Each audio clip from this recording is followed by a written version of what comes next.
आइए आज हम लोग स्टडी करेंगे क्वेश्चन नंबर 6। कह रहा है निम्नलिखित दो सजातीय श्रेणियों में से प्रत्येक के प्रथम 5 सजातों के संरचना सूत्र लिखिए। इसको थोड़ा इंग्लिश में देखते हैं।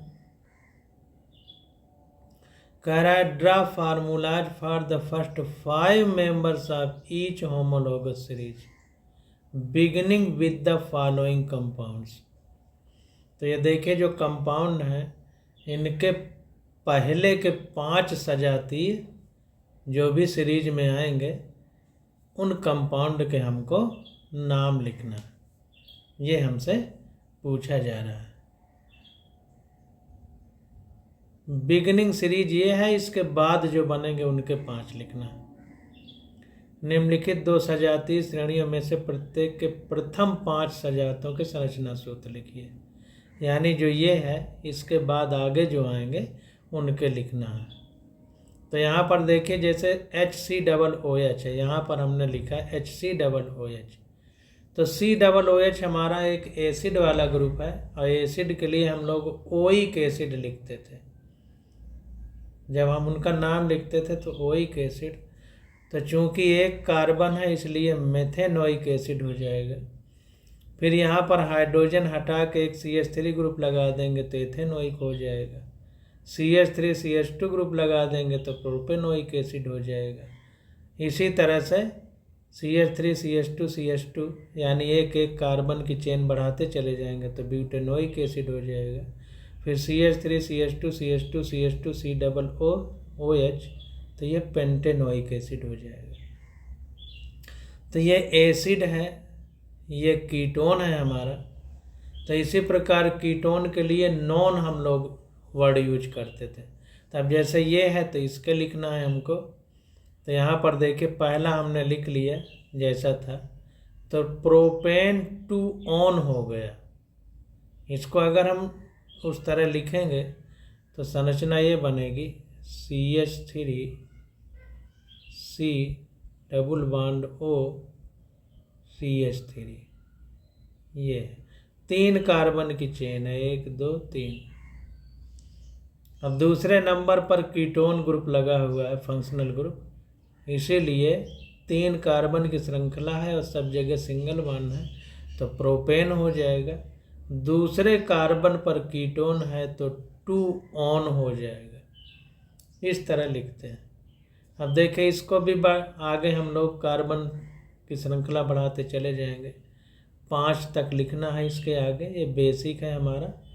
तो अब यहाँ पर देखें CH3 है तो इसकी जगह CH2 CH3 हो गया, तो ब्यूटेन 2 ऑन हो गया। यहाँ 3 कार्बन थे, यहाँ 4 हो गए, 1 2 3 4। 4 के लिए ब्यूटेन लिखते हैं तो ब्यूटेन 2 ऑन हो गया। इसी प्रकार से एक CH2 और बढ़ा देंगे तो 1 2 3 4 5 कार्बन हो गए तो पेंटेन 2 ऑन हो जाएगा। इसी तरह एक कार्बन और बढ़ा देंगे तो 1 2 3 4 5 6 हो गए तो हेक्सेन 2 ऑन हो जाएगा। इस तरह हम लोग आगे लिखते चले जाएंगे। अब देखिए हमारा पीछे आ जाता है, ये एक और है, इसको देख लेते हैं। तो यहाँ पर देखिए फिगर बनाया गया है। अभी देखिए 4 कीटोन के लिखे थे, एक और लिखना था तो ये एक और CH2 बढ़ा दिया तो 1 2 3 4 5 6 7 कार्बन हो गए। 7 के लिए हेप्टेन लिखते हैं। दूसरी पोजीशन पर फंक्शनल ग्रुप कीटोन लगा है इसलिए 2 ऑन हो जाएगा। अब देखिए आगे आ जाता है तो ये HCH डबल बॉन्ड CH2, यहाँ पर डबल बॉन्ड होना चाहिए, गलती से एक बॉन्ड छूट गया है। अब इसको हम लोगों को लिखना है, तभी हाइड्रोजन है CH3 लगा देंगे तो यहाँ 2 कार्बन थे तो एथीन, 3 कार्बन हो गए तो प्रोपीन। देखिए ये पहले कार्बन से जुड़ा हुआ डबल बॉन्ड है इसलिए 1 2 लिखने की जरूरत नहीं है। पहला प्रोपीन 1 लिख सकते हैं या सीधा प्रोपीन लिख सकते हैं। इसी प्रकार एक कार्बन और बढ़ा दिया तो ब्यूटेन 1 इन हो गया। एक और बढ़ा दिया तो 5 कार्बन हो गए तो पेंट 1 इन हो गया, या पेंटीन भी लिख सकते हैं आप, ब्यूटेन भी लिख सकते हैं। अब आगे देखिए इसी प्रकार से ये एक और बढ़ा दिया तो हेक्जुबन हो गया। तो ऐसे हम लोग जो है इसको लिखते हैं। अब आगे आ जाता है क्वेश्चन नंबर 7। कह रहा है निम्नलिखित के संघनित और आबंध रेखा सूत्र लिखिए तथा यदि कोई क्रियात्मक समूह हो तो उसे पहचानिए। इंग्लिश में भी देख लेते हैं। तो देखिए कह रहा है given condensed and bond line structure formulas and identify the functional groups present if any for. तो कंडेंस्ड और बॉन्ड लाइन स्ट्रक्चर दो हमको बनाने हैं, लिखने हैं यहाँ पे, और अगर कोई फंक्शनल ग्रुप उसमें जुड़ा हुआ है तो उसकी भी हमें चर्चा करनी है। इस बात को हमें ध्यान देना है। तो यहाँ पर देखिए पहले तो हमें कंडेंस्ड फार्मूले का मतलब समझना है, बॉन्ड लाइन स्ट्रक्चर का मतलब समझना है। तो कंडेंस्ड का मतलब हमने एनसीईआरटी में पढ़ा भी था और फिर से समझ रहे हैं कि जो फार्मूला लिखा जाएगा उस फार्मूले का विस्तार नहीं होगा। जैसे यहाँ पर देखिए कह रहा है 2,2,4 ट्राई मेथिल पेंटेन, तो यहाँ पर देखिए लिखा गया है। अब देखिए यही जो फार्मूला है ये कंडेंस्ड हो गया। अब इसी में से जैसे ये CH3 का होल ट्वाइस है तो इसको हम विस्तार से पूरे बॉन्ड बना के कार्बन के साथ हाइड्रोजन को लिखें तो हमारा बॉन्ड लाइन स्ट्रक्चर हो जाएगा। तो इन चीज़ों को ध्यान देना। तो देखिए 2,2,4 ट्राई मेथिल पेंटेन, एन लगा है इसका मतलब सारे सिंगल बॉन्ड है। तो पहले हम लोग इसका बॉन्ड लाइन फार्मूला लिखेंगे। तो यहाँ पर देखिए कार्बन अगर हम लोग देखें तो कह रहा है 2,2,4 ट्राई मेथिल पेंटेन। तो जिधर ज़्यादा नंबर लिखे होंगे, जिस कार्बन पर ज़्यादा सब्स्टिट्यूएंट जुड़े होंगे तो उसको हम कम नंबर देते हैं। तो जाहिर सी बात है कि इधर से नंबरिंग करेंगे तो 1 2 3 4 5। तो देखिए 2 पर CH3 जुड़ा हुआ है, CH3 कुछ नहीं आगे लाइन खींच के तो उसका मतलब CH3 है और यहाँ पर CH3 है। तो दूसरे और चौथे कार्बन पर, दूसरे पर 2 तो 2 2 कामा, चौथे पर 1 तो 4, 3 हो गए CH3 इसलिए ट्राई मेथाइल, और 5 कार्बन की श्रृंखला इसलिए पेंटेन। तो इस तरह से हम लोग ये कंडेंस्ड फार्मूला हो गया और ये बॉन्ड लाइन फार्मूला हो गया। इस तरह से हम लोग लिखते हैं। अब देखिए ये दूसरा हो गया, आगे देखते हैं। कह रहा है 2 hydroxy 1,2,3 propane try carboxylic acid. इसका हमको कंडेंस्ड फार्मूला और बॉन्ड लाइन फार्मूला लिखना है। तो इसमें क्या करेंगे, देखिए कह रहा है 2 हाइड्रॉक्सी यानी दूसरे कार्बन पर हाइड्रॉक्सिल ग्रुप लगा है। तो OH के लिए हम लोग अगर लास्ट में लिखते हैं सफिक्स में तो ऑल लिखते थे, और अगर प्रीफिक्स यानी पहले लिखते थे तो हाइड्रॉक्सी लिखते थे। तो चूंकि पहले लिखा है इसलिए OH के लिए हाइड्रॉक्सी। तो इसका मतलब देखिए COOH है, CH2 COH, COOH CH2 COOH। तो ये देखिए जो बॉक्स में जहाँ जहाँ बंद है इसका मतलब ये उस कार्बन से जुड़े हुए हैं, इसको ध्यान देना है। तो इसका पहले स्ट्रक्चर बना लेते हैं। तो लिखने में जैसे लिखा तो गया ही है। अब यहाँ पर कह रहा है प्रोपेन ट्राई कार्बोक्सिलिक एसिड। तो प्रोपेन है इसका मतलब 3 कार्बन की श्रृंखला है, यह 3 कार्बन की श्रृंखला हो गई। अब इसमें क्या कह रहा है कि 2 हाइड्रॉक्सी, अगर इधर से हम लोग गिनती करें तो दूसरे नंबर पर OH ग्रुप लगा है 2 हाइड्रॉक्सी 1 2 3 ट्राई कार्बोक्सिलिक एसिड है। पेंटेन प्रोपेन तो हमने 3 कार्बन के बना लिया, 1 2 3 मतलब तीनों पर COOH ग्रुप लगा है। COOH, इस पर भी COOH, इस तरह से। तो इसीलिए जो बॉक्स में बंद है इसका मतलब है कि इस कार्बन से ये जुड़ा हुआ है, तो COOH हो गया। और इस कार्बन में के आगे दो बॉक्स में बंद है, OH भी बंद है, COOH भी बंद है। तो इसका मतलब ये है कि इस दूसरे कार्बन से OH भी जुड़ा है और COOH भी जुड़ा है। फिर CH2 के बाद फिर ये COOH बॉक्स में बंद है, इसका मतलब तीसरे कार्बन से COOH जुड़ा है। तो इस तरह से ये हमारा फार्मूला बन गया। तो ये कंडेंस्ड फार्मूला इस तरह लिखा गया। अब बॉन्ड लाइन फार्मूला कैसे लिखेंगे, तो यहाँ पर देखिए बॉन्ड लाइन फार्मूला बनाया गया है। तो बॉन्ड लाइन में क्या है कि ये कार्बन बनाया गया है, तो इस कार्बन से COOH जुड़ा है। तो देखिए ये COOH यहाँ बना दिया, यहाँ पर CH2 है, ये वाला CH2 यहाँ पर है। इसके बाद इस कार्बन पे OH जुड़ा है और इसी पे COOH भी जुड़ा है। सारे बॉन्ड दिखना चाहिए इस हिसाब से बनाना।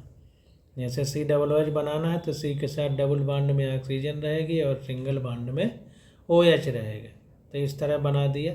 फिर ये CH2 है हमारा, तो इसको ऐसे बना दिया, यहाँ CH2 नहीं लिखा जाएगा, केवल ऐसे बना देंगे तो मान लेंगे कि ऐसे।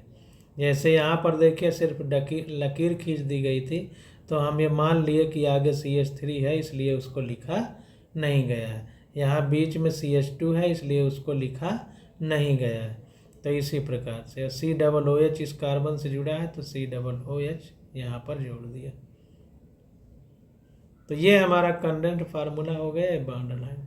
The functional group present in the given compound are carboxylic acid and alcoholic group. तो कार्बोक्सिलिक एसिड ये जुड़े हुए हैं और एल्कोहलिक ग्रुप ये है जिसको हाइड्रॉक्सी शब्द लिखा गया है। अब अगला आ जाता है हमारा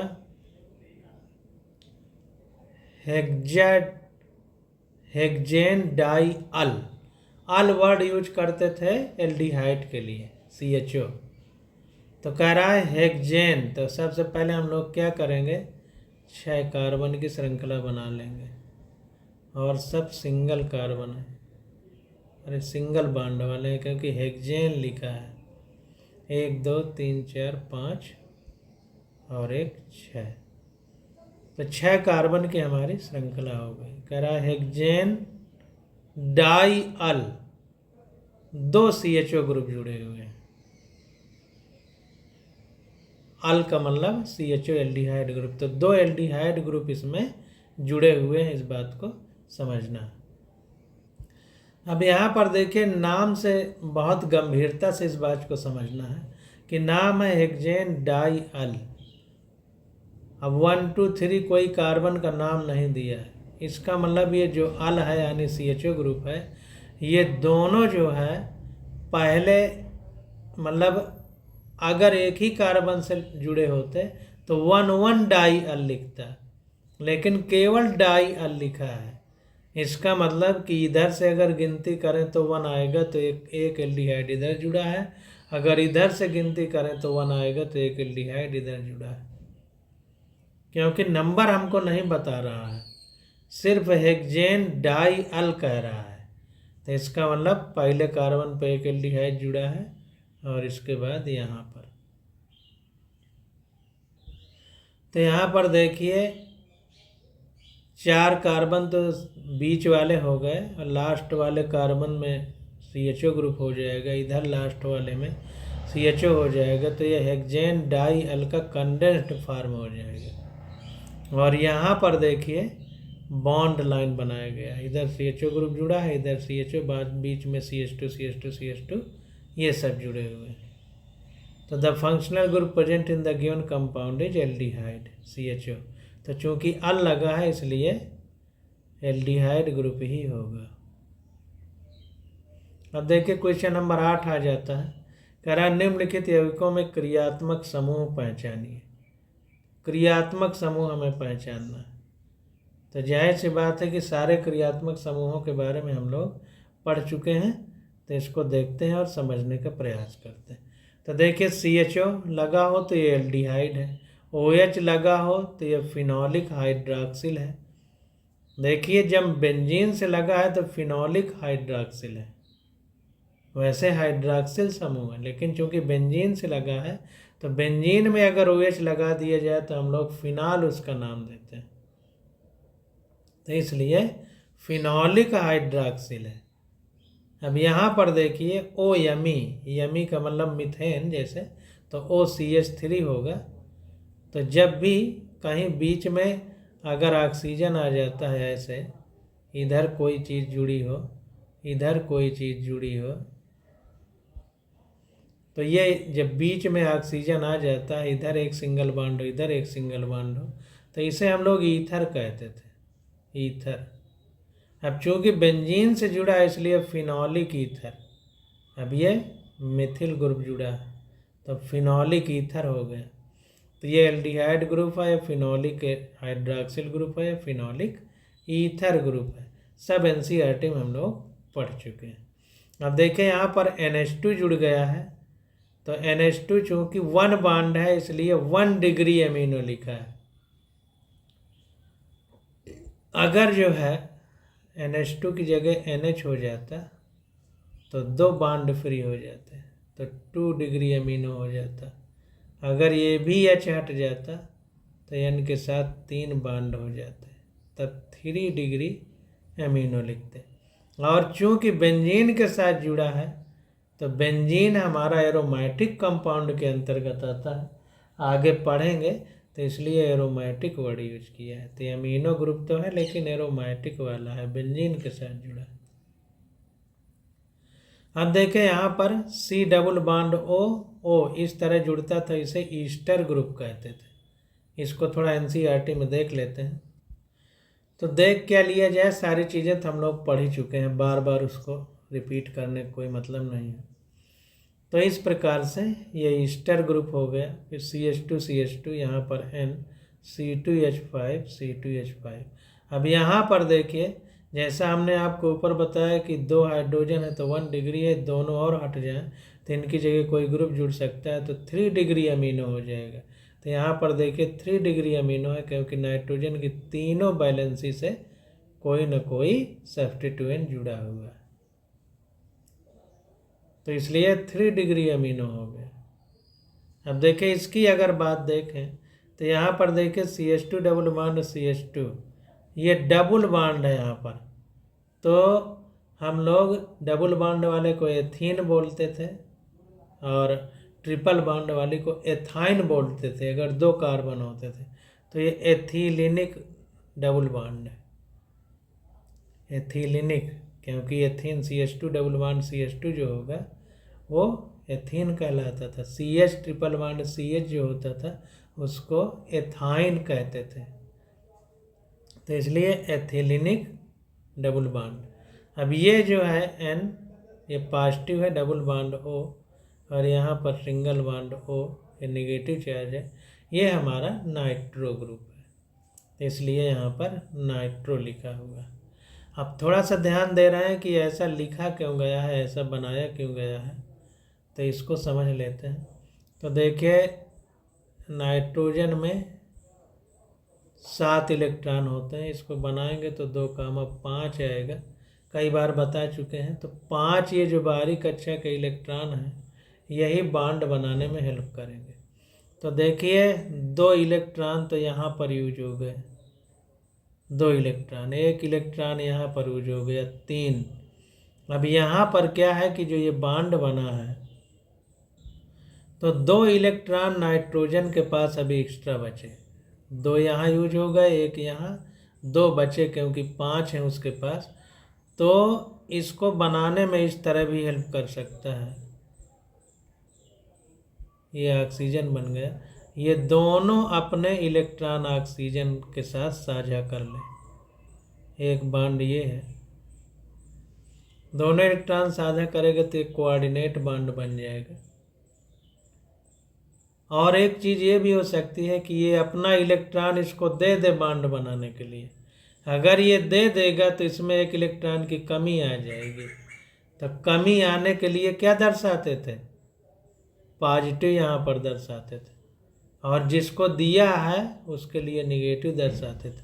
तो इसीलिए ये तीर वाला बांड हटा करके यहाँ पर देखिए सिंगल बांड है, तो यहाँ पर पॉजिटिव लगा है, यहाँ पर निगेटिव। ये शो कर रहा है कि नाइट्रोजन का एक इलेक्ट्रॉन इस ऑक्सीजन को दिया गया है, तब ये बांड बना है। यानी इसमें दोनों इलेक्ट्रॉन नाइट्रोजन के ही हैं इस बांड बनाने में। एक उधार दिया गया है ऑक्सीजन को, इसीलिए एक पॉजिटिव लगा है। तो ये बांड बनने में दोनों इलेक्ट्रॉन जो यूज हुए हैं वो नाइट्रोजन के ही हैं। तो किस तरह ये बांड बनते हैं वो चीज़ हमने आपको समझाने का प्रयास किया। अब देखिए अगला 9 नंबर क्वेश्चन आ जाता है। कह रहा निम्नलिखित में से कौन अधिक स्थायी है तथा क्यों। तो ये देखिए यहाँ पर दिया गया है, ये कामा होना चाहिए था बीच में, ये भूल गया है, यहाँ पर कामा लगेगा। तो ये 2 कंपाउंड हमको दिए गए हैं, इनमें पूछा जा रहा है कि कौन अधिक स्थायी है, तथा ये भी पूछा जा रहा है कि क्यों स्थायी है। वेरी इंपॉर्टेंट, ऐसे ही क्वेश्चन नीट में पूछे जाते हैं।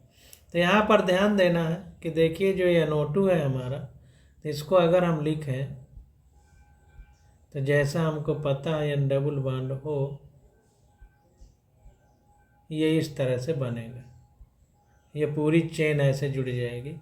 या हम इसको हटा के इस तरह लिख सकते हैं N डबल बॉन्ड O, यहाँ पर ऑक्सीजन आ जाएगी, इस पर पॉजिटिव चार्ज हो जाएगा, ऑक्सीजन पे निगेटिव हो जाएगा। अब ये इससे जुड़े हुए हैं, ठीक ना।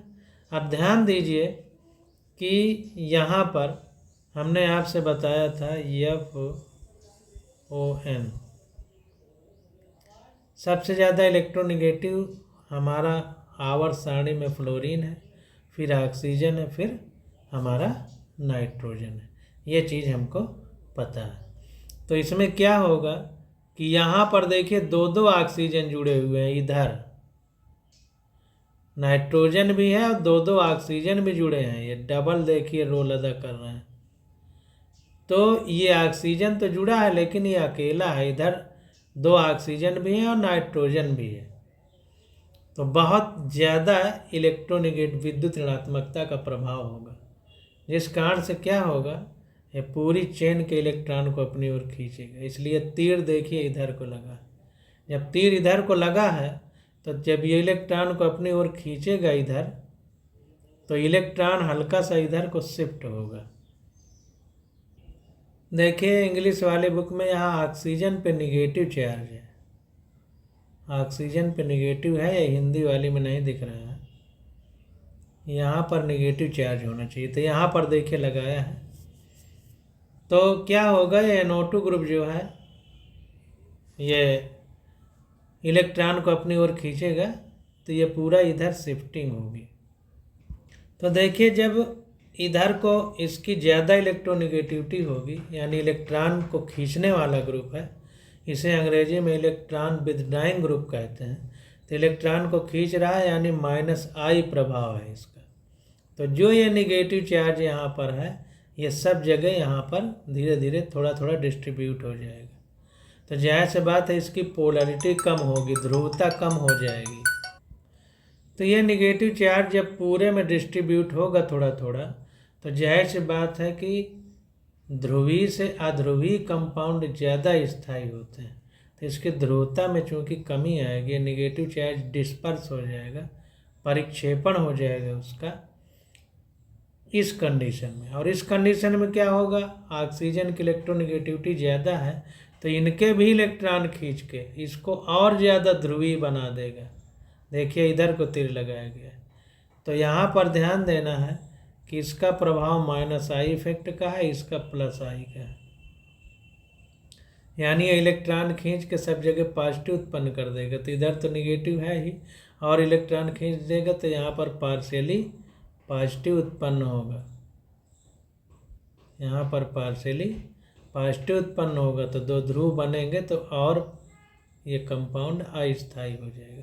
इसलिए ये हमारा ज़्यादा स्थायी है इसकी तुलना में।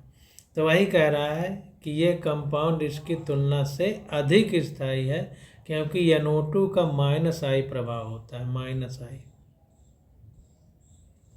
अतः यह O परमाणु पर ऋणावेश का परिक्षेपण करता है, यानी O परमाणु के ऋणावेश जो है इसको धीरे धीरे सब जगह डिस्ट्रीब्यूट करेगा तो कम हो जाएगी पोलैरिटी, जिससे जो है ये ज़्यादा स्थायी रहेगा। इसके विपरीत ये वाला कंपाउंड +I प्रभाव दिखाता है, CH2O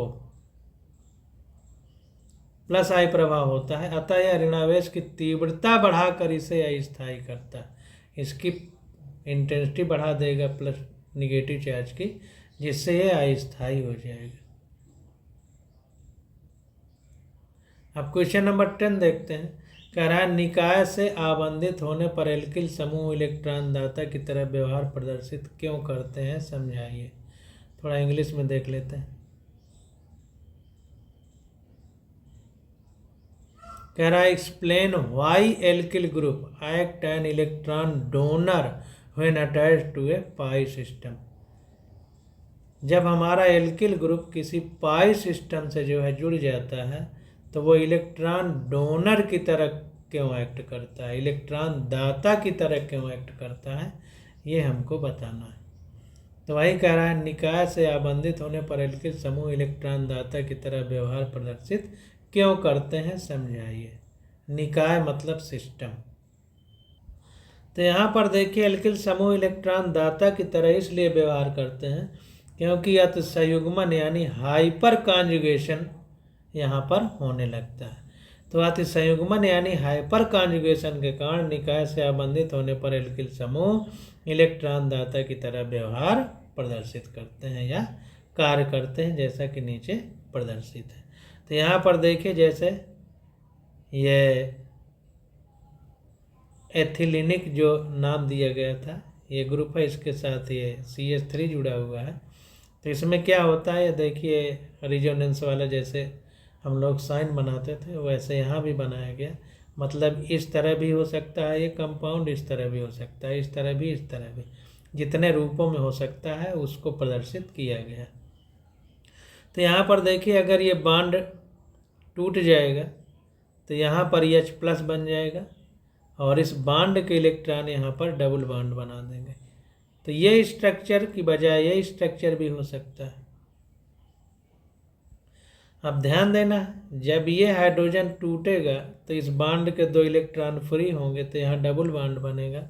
अगर इधर भी डबल बॉन्ड रहेगा तो 2 2 4 और एक हाइड्रोजन का बॉन्ड 5 हो जाएंगे, जबकि कार्बन की संयोजकता यानी वैलेंसी केवल 4 होती है। तो 5 संभव नहीं है, इसलिए ये वाला बॉन्ड के इलेक्ट्रॉन इधर ये देखिए यहाँ पर 2 डॉट द्वारा दिखाए गए हैं। अब चूंकि ये दोनों इलेक्ट्रॉन इस बॉन्ड के हैं तो इनमें से एक इलेक्ट्रॉन इस कार्बन का है, एक इलेक्ट्रॉन इस कार्बन का है, जबकि यहाँ पर दोनों इलेक्ट्रॉन इस कार्बन पे हैं। इसका मतलब इससे इसने एक उधार लिया है, या यूं कह सकते हैं इससे इसने एक उधार नहीं लिया है, बल्कि ये जो बॉन्ड है इधर शिफ्ट हुआ है इस हाइड्रोजन से उधार लिया है। असलियत तो ये है, तो हाइड्रोजन से उधार लिया इसलिए हाइड्रोजन पर H+ लिखा है और CH2 पे माइनस। तो जिससे उधार लेता है उस पर पॉजिटिव लिखा जाता है और जो लेता है उस पर नेगेटिव लिखा जाता है। तो कहने का मतलब कि डबल बॉन्ड वाले ये इलेक्ट्रॉन नहीं है, डबल बॉन्ड इधर शिफ्ट हुआ है और इसके डबल बॉन्ड शिफ्ट होने से चूँकि यहाँ 5 बैलेंसी हो जाती, 1 2 3 4 अभी है, अगर डबल बॉन्ड लग जाता तो 5 हो जाती, इसलिए ये वाला बॉन्ड टूट के ये H+ में चला गया और जो इलेक्ट्रॉन बचे इस बॉन्ड के वो यहाँ पर शिफ्ट हो गए। अब इसी प्रकार से अब इस पर आ जाता है तो क्या होगा कि यहाँ पर डबल बॉन्ड बनने की एक कंडीशन और हो सकती है कि ये हाइड्रोजन टूट करके अपने इलेक्ट्रॉन दे तब यहाँ जाए, या फिर ये दे अपने। तो देखिए तीनों कंडीशन इसकी 1 2 3 कंडीशन यहाँ पर शो की गई। तो ये प्रक्रिया जो हो रही है इसको हाइपर कॉन्जुगेशन या हिंदी में अतिसंयुग्मन कहते हैं। तो उस कारण से एल्किल समूह इलेक्ट्रॉन दाता की तरह व्यवहार करता है। एल्किल समूह है CH3, यही देखिए इलेक्ट्रॉन दे रहा है, इस कार्बन का इलेक्ट्रॉन नहीं है जो यहाँ पर आया। इस बात को हमें ध्यान देना। तो 10वां नंबर क्वेश्चन आ गया। अब आगे आ जाता है हमारा 11वां नंबर क्वेश्चन। तो इसकी स्टडी हम लोग अगले लेक्चर में करेंगे। आज बस यहीं तक।